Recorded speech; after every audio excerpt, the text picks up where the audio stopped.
The rainy night. Nobody came. My name is David Chen.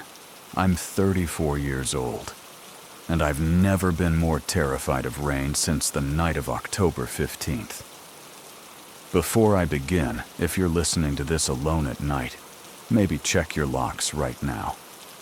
Keep listening, because what happened that evening still doesn't feel real. And honestly, I need to tell someone. If you enjoy true, scary stories, hit like and subscribe, because I have more where this came from. It started simple enough. I was working the closing shift at the Riverside gas station off Route 9 in upstate New York. By 9:30 on that Tuesday evening, the rain had turned from a drizzle into something relentless. The kind of rain that makes you feel like the whole world is being erased. Just water and darkness and nothing else. I'd been working there for 2 years. Night shifts didn't bother me usually. I liked the quiet. I liked being alone with my thoughts, watching the occasional car pull in, grab a coffee or some snacks, and disappear back into the dark. But that night felt different from the moment my shift started. The fluorescent lights buzzed overhead like they always did, casting that pale white glow across the empty store. The rain drummed against the windows with an intensity that made it impossible to see anything beyond them. Just my reflection staring back at me. The floor was wet from where customers had tracked in water earlier. I mopped it around 8 o'clock, but by 9 the smell of wet concrete and gasoline had started to feel oppressive. I remember thinking about calling Sarah, my sister, just to hear a voice that wasn't my own thoughts. But I didn't. I never did during my shifts. That was my time. Around 9:45, a car pulled into the lot. I didn't think much of it. Cars came and went. Through the window, I could make out the silhouette of a sedan, dark-colored, sitting under the fluorescent glow of the pumps. The driver didn't get out immediately. They just sat there, with the engine running, wipers moving back and forth in that hypnotic rhythm. I watched for maybe 30 seconds, then went back to organizing the energy drink display. Nothing strange about someone sitting in their car during a rainstorm. The car left after about 5 minutes. The driver never came inside.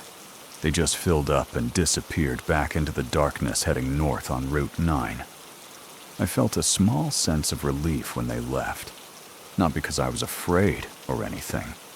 Just because the night had gotten quiet again. That was the first time. That was the moment I should have known something was different. At 10:15, I was standing behind the counter, scrolling through my phone, reading some article about a new true crime podcast everyone was talking about. The bell above the door chimed. I looked up. A man walked in. He was tall, probably 6'2" or 3", wearing a black hoodie and dark jeans. His hair was wet from the rain. He didn't make eye contact with me. He just walked to the back of the store toward the bathroom hallway. I noticed he was wearing work boots that left wet prints on the tile floor. The kind of prints that should have dried by now, but didn't seem to. They looked fresh. Too fresh. He came back out after about 3 minutes. He hadn't used the bathroom. I know that because the bathroom light never turned on. He had just walked back there and stood in the hallway. He came to the counter with a bottle of water and a pack of cigarettes. He still didn't look at me.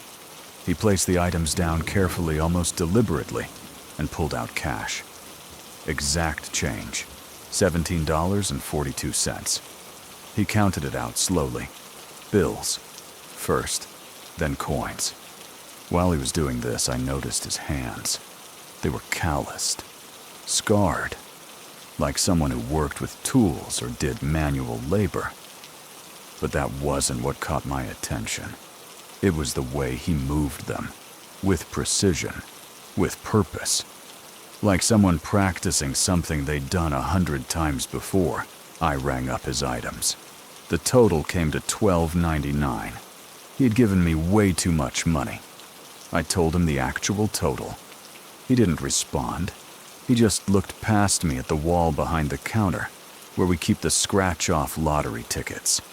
His eyes lingered on them for a few seconds, then he looked down at my name tag. David. He read it slowly, like he was memorizing it. Then he looked at me, really looked at me. For the first time, he made direct eye contact. His eyes were pale gray, almost colorless, and they were empty. Not angry or threatening, just empty. Like looking into the eyes of something that wasn't quite human. I gave him his change without speaking. He took it, picked up his items, and walked toward the door. Before he left, he paused. His hand was on the door handle. He turned his head slightly. Not his whole body, just his head, and looked at me over his shoulder. Then he left. He walked past the pump where his car must have been because I heard an engine start a moment later. I assumed it was the same dark sedan from before, but I didn't go look. Something in my gut told me not to. I locked the front door after he left. Not because of any explicit threat. He hadn't done anything technically wrong. But that empty stare, the way he'd moved, the way he'd looked at my name tag, those things added up to something. A warning sign, a small bell ringing in the back of my head that I couldn't quite explain. I told myself it was nothing, just another weird customer. Gas stations attract weird people. That's part of the job. But then I thought about that sedan sitting under the pumps earlier, the driver never coming inside. What if it was the same person? What if he'd driven past, first assessed the situation, and then come back in? I shook my head. I was being paranoid. I was alone in the store late at night in the rain, and my mind was playing tricks on me. I went back behind the counter and tried to focus on my phone again, but I couldn't. I kept glancing at the window, kept thinking about those empty gray eyes. At 10:53, I decided to walk around the store and do a quick inventory. It was something I did most nights anyway, but I was doing it now because I didn't want to just stand there feeling like something was wrong. Moving helped. Staying busy helped. I walked down the first aisle checking stock on chips and snacks. Everything looked fine. I moved to the second aisle where we kept the drinks. As I was counting the number of sports drink bottles, I glanced toward the window. A car was parked directly across from the store in the lot of the abandoned tire shop next door. The headlights were off. The windshield was dark, but I could see the faint silhouette of someone in the driver's seat. My heart rate picked up. I couldn't see the car clearly enough to confirm it was the same sedan, but the positioning, the way it was angled toward the gas station like it was watching, that felt intentional. I stood there pretending to count bottles, but really just watching the car. 5 minutes passed. 10. The car didn't move. No one got out. No one came inside. The driver just sat there watching, or waiting, or doing whatever they were doing. I told myself it was probably someone waiting for someone else. Maybe they were meeting a friend. Maybe they were just sheltering from the rain like I'd done 100 times before. But then I thought about the man with the gray eyes, the man who'd looked at my name tag, the man who'd walked to the back of the store and stood in the hallway. That man who'd driven a dark sedan that seemed to fit the silhouette I was seeing now. It probably was him, which meant he'd come in, assessed the store, and now he was watching to see when the other employees would arrive, to see when things would get busy. Or maybe he was waiting until things stayed quiet. I pulled out my phone and texted my manager, Linda. I said the store felt weird tonight, and I was uncomfortable.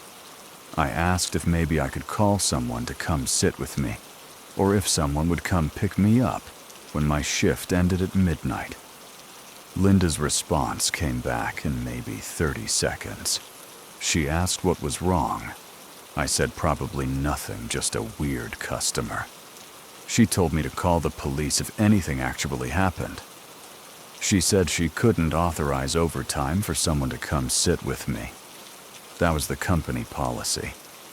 But she said she'd send someone to pick me up at midnight if I really wanted. I said, yeah, that would be good. I said I'd text her when my shift was about to end. She said, okay. And that was the end of the conversation. I felt slightly better having texted her. At least someone knew I was uncomfortable. At least someone would come get me. But I still had 2 hours until midnight. 2 hours alone in the store.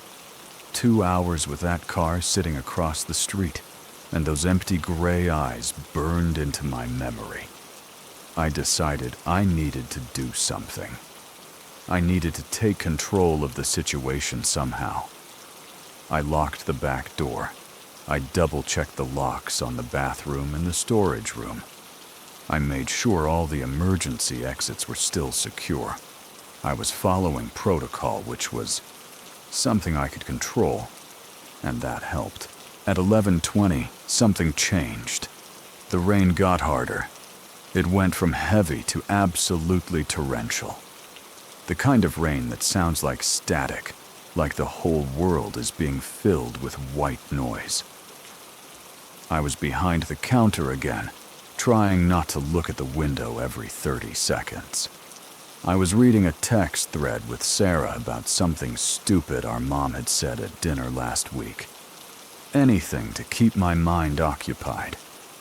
And that's when I heard something that made my blood go cold. Footsteps. Footsteps on the roof. They started at the back corner of the building. Heavy, deliberate footsteps. Like someone walking across the asphalt roof above the storage area. I froze. I looked up at the ceiling as if I could see through it and into the night. The footsteps moved. Slowly. Deliberately. From the back of the building toward the front. Toward where I was standing. The rain was so loud that I could barely hear them, but they were there. Someone was on the roof of my gas station. Someone was deliberately walking across my roof in the middle of the night, in a rainstorm. My hand started to shake. I looked back toward the window. The car was still there, still parked in the lot across the street, still watching, or maybe not watching. Maybe the person who had been sitting in the driver's seat was the person now walking on my roof. That thought sent a spike of adrenaline through my entire body. I grabbed my phone. I thought about calling 911. But what would I say? I hear footsteps on the roof. They'd probably send someone, but it would take at least 10 minutes for the police to arrive. What could someone do in 10 minutes? The footsteps stopped. I held my breath, listening. For maybe 30 seconds, there was nothing but the sound of rain. Then I heard something else. A scratching sound. Like someone trying to open something. Like someone trying to open a skylight. Or a vent that was on the roof. We had a maintenance vent up there. I knew that because I'd been working there long enough to know the building. The scratching sound continued for maybe 10 seconds. Then it stopped. I made a decision. I moved quickly but quietly behind the counter and grabbed the panic button. It was a red button located under the register connected to the local police station. If I pressed it, they'd be here in 5 minutes guaranteed. But once I pressed it, there was no taking it back. Once I pressed it, I was committing to the fact that something was actually wrong, and not just my imagination. I hovered my hand over the button. My finger was shaking. And that's when I heard something that made me press it. The voice came from above, from the roof, muffled by the rain and the distance. but still audible.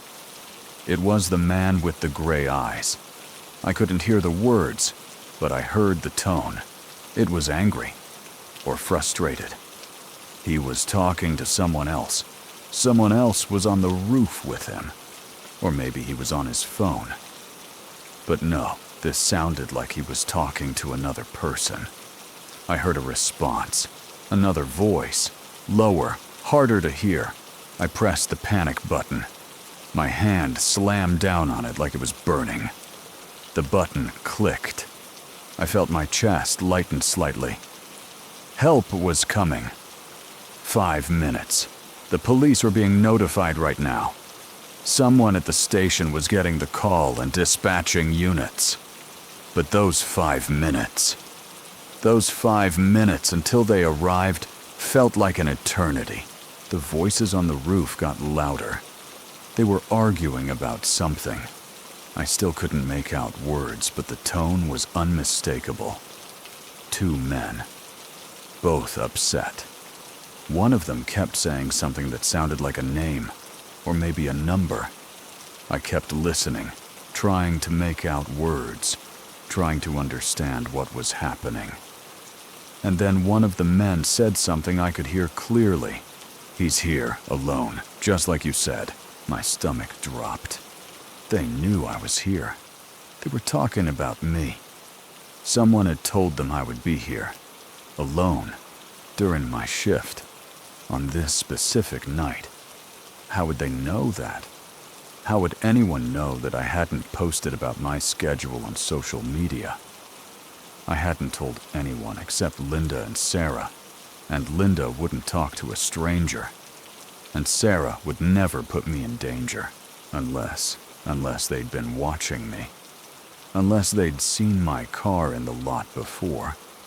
Unless they'd seen me working and noted my schedule based on observation. Unless this had been planned for longer than just today. The thought made me feel like my skin was crawling. Made me feel like I was already being hunted. The footsteps started again. But this time, they were different. This time, they were moving faster. This time, they were moving toward the edge of the roof, toward something that made me think they were about to come down, about to break in through a window or a vent or something, about to come into the store where I was standing alone with no one else around for miles and no way to defend myself. I did the only thing I could think of. I ran. I ran toward the back of the store, toward the storage room, toward the only door I knew I could lock from the inside. The storage room was small. It was maybe 12 feet by 10 feet. It had shelves lining the wall stocked with inventory. There was a security camera pointed at the corner where we kept the cleaning supplies. And there was a door with a deadbolt lock. I made it to the storage room, slammed the door behind me, and twisted the deadbolt. Locked. At least one door between me and whoever was trying to get in. I leaned against the door, breathing hard, my heart hammering so fast I thought it might burst out of my chest. I pulled out my phone. No missed calls. No messages. Had the panic button actually worked? Was anyone actually coming? Or had I imagined the whole thing? But no, I definitely pressed it. I felt it click under my hand. I texted Linda. I said there was someone on the roof. I said I was locked in the storage room. I said I'd pressed the panic button. I asked her where the police were. She responded almost immediately with something that made my blood turn to ice water. "David, what are you talking about? The panic button didn't go off. Are you okay?" The panic button didn't work. For 2 years, I'd thought that button was connected directly to the police. For 2 years, I'd believed that pressing it would guarantee help in 5 minutes. And now, Linda was telling me it never worked. It never sent a signal. It never triggered anything. I was trapped in a storage room with no help coming, with no one who knew I actually needed help. I heard the sound of breaking glass. It came from the front of the store, one of the windows. They'd thrown something through it. I could hear the rain now pouring in through the broken window. Could hear the wet splatter of water on the linoleum floor. They were coming in. They were actually coming in. I looked around the storage room, desperate for something, anything that could help me. There was a mop. There was a broom. There was a small shelf with cleaning supplies, bleach, glass cleaner, paper towels. Nothing that could actually stop someone if they came through that door. The door itself was solid wood, but it wasn't reinforced. A strong man, could probably break it down with a few hard kicks. And I was trapped on the other side of it. I heard footsteps inside the store now. More than one set of footsteps. Heavy boots on the tile floor. They were walking slowly, methodically, like they were searching. Like they knew where I was and were taking their time getting to me. One of them called out my name. They said it out loud. David. Where are you, David? Come out, David. This was real. This was actually happening. 2 men had broken into my workplace and were now actively looking for me. They knew my name. They'd been on the roof. They'd planned this somehow.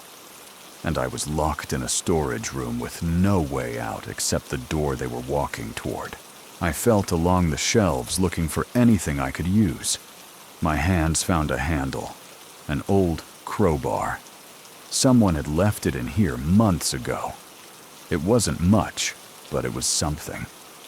I grabbed it and moved to the side of the door, the side where someone coming through would have to look to find me. I was shaking so hard I could barely keep the crowbar level. The footsteps got closer. They were just outside the storage room now. I could hear them breathing, heavy breathing, like they'd been exerting themselves. One of them said something about a light. They were looking at the crack under the door. They could see light under it, which meant they knew I was in here. The first kick came at the door, hard. The wood groaned but held. The deadbolt was doing its job. The second kick came, harder. Splinters of wood scattered across the floor. The door was warping inward. One more good kick, and it would be open.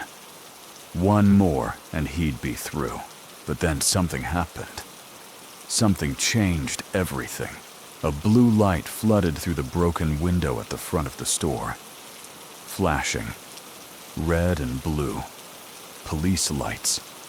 The sirens outside were muted by the rain and the walls of the building, but I could see the lights rotating and flashing.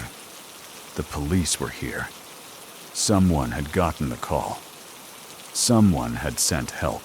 The footsteps retreated. Fast. The 2 men were running toward the back of the store, toward wherever they'd broken in from. I heard them moving quickly, heard the sound of something crashing, heard the back door slam open and then slam shut. They were running. They were getting away. I waited, still holding the crowbar still pressed against the side of the storage room door. I waited until I heard the voice, a male voice, a police officer's voice, calling out, identifying himself, asking if anyone was in the building. That's when I opened the door. That's when I stepped out of the storage room and into the light of the police flashlights. The officer looked me up and down. He asked if I was hurt. I said no. He asked what happened, and I tried to explain. About the man with the gray eyes, about the car parked across the street, about the footsteps on the roof, about the voices arguing above my head. The officer listened carefully. Then he took me back through the store. The broken window was still open, rain pouring in. The floor was soaked, but there was no one there. The 2 men had gotten away. They had fled into the rain and the darkness and disappeared. The officer checked the back door and the roof access. He found nothing. No signs of forced entry. No equipment left behind. No evidence that anyone had been on the roof at all. The officer turned to me and said something that confused me. He said maybe I'd imagined the footsteps. Maybe the stress of working alone at night had gotten to me. Maybe I'd panicked. Linda arrived 20 minutes later, and she asked me the same questions. She looked through the store with the officer. They found no evidence of anyone on the roof. No wet footprints that weren't explained by the rain coming in through the broken window. No signs of struggle, but the window was broken. That was real. That couldn't be explained. The officer took a report anyway. He said they'd look into it. He said maybe it was vandalism, maybe kids, maybe someone throwing rocks during the rain. He didn't sound convinced, and neither was I. Linda closed the store. She drove me home herself. The whole way, neither of us spoke. When I got to my apartment, I sat in my car for a long time, just breathing, just trying to make sense of what had happened. I kept replaying the events. The man with the gray eyes. The car watching from across the street. The voices on the roof. The voices that knew my name. I called in sick the next day, and the next. On the third day, I went back to the police station and asked if they'd found anything. The officer said no. They'd checked the camera footage, but the cameras had a glitch that night. Bad timing. The footage was corrupted. There was nothing to see. I asked about the abandoned tire shop across the street. Had they checked there? The officer said they'd looked, but found nothing. I never went back to work at that gas station. I quit 3 days later. I couldn't work nights anymore. I couldn't be alone anymore. I moved closer to the city, got a job doing data entry during the day. Something where I was around people. Sarah asked me what happened, and I told her everything. She believed me. She said I needed to move on, that whatever happened that night, it was over now. But it wasn't over. Because 3 weeks later, I was at the grocery store in the evening. It was getting dark outside, and I was standing in the produce section looking at apples. A man walked past me. Tall, dark hoodie. And when he turned to look at the tomatoes next to the apples, I saw his profile, his jaw, his hands with the scars and calluses. It was him. The man with the gray eyes. He didn't look at me directly, but I felt him acknowledge my presence. I felt him register that he recognized me too. And the worst part, the thing that made my skin crawl, was that he smiled. Just barely. Just a slight curling at the corner of his mouth, like he was satisfied about something. Like he was remembering our encounter. Like this wasn't over at all. I dropped the apples and walked out of the store. I drove home. I locked all my doors and windows. And I haven't been back to that grocery store since. I check my mirrors constantly now when I drive. I look over my shoulder when I'm walking.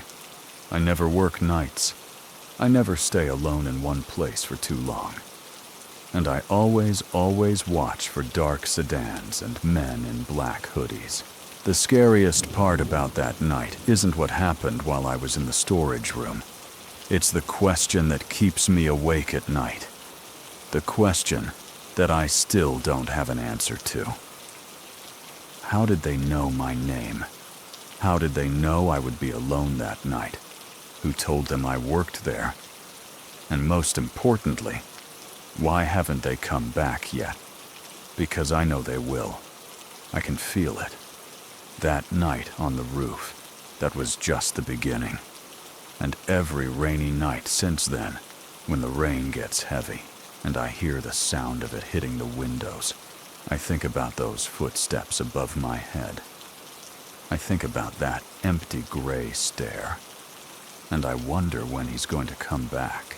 Because someone who goes to that much trouble, someone who plans that carefully, someone who knows your name and your schedule, doesn't just give up. Not after one failed attempt. Not after the police show up and ruin the plan.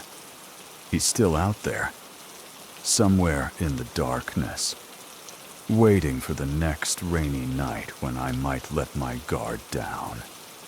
Waiting for the next time I'm alone. And that thought right there, that realization, that's what changed me forever.